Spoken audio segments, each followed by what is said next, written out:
नमस्कार मित्रांनो, महाराष्ट्रातल्या राज्यासाठी महाराष्ट्रात म्हणतो आपण, महाराष्ट्रात लाडकी बहीण म्हणजे लाडक्या बहिणीची जी मतं जी एकनाथ शिंदे साहेब महाराष्ट्र राज्याचे मुख्यमंत्री आणि देवेंद्र फडणवीस हे लाडक्या बहिणीचा ह्यांना इतका बडा भाऊ समला, इतका लाडक्या बहिणीचा एवढा त्यांना फायदा भेटला महाराष्ट्रातल्या राज्यात. संपूर्ण लाडक्या बहिणीने अशानं एक 1500 रुपये पेन्शन भेटावं म्हणून एक 1500 रुपये त्यांना पेन्शन पण भेटली. लाडक्या बहिणीचा सरकारला, सगळ्या महायुती आघाडीला सरकारला, NCP अजित पवारला फायदा झाला, देवेंद्र फडणवीसला फायदा झाला, एकनाथ शिंदेला फायदा झाला.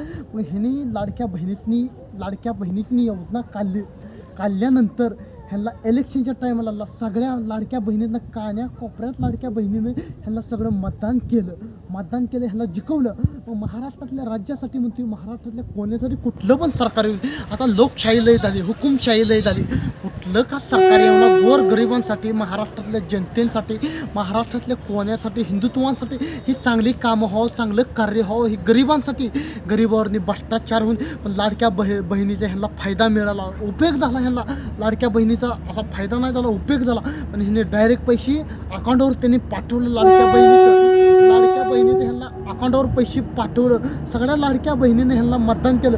पण लाडक्या बहिणीनं लाडक्या भावावर विश्वास ठेवला, भरपूर लाडक्या भावावर विश्वास ठेवला.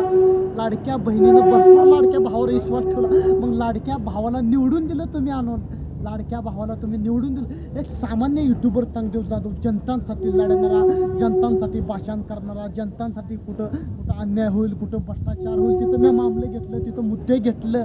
महाराष्ट्रात तो प्रचारक टाळ चांगदेव जाधव सामान्य युट्यूबर जनतांसाठी लढतो, जनतांसाठी भाषणं करतो.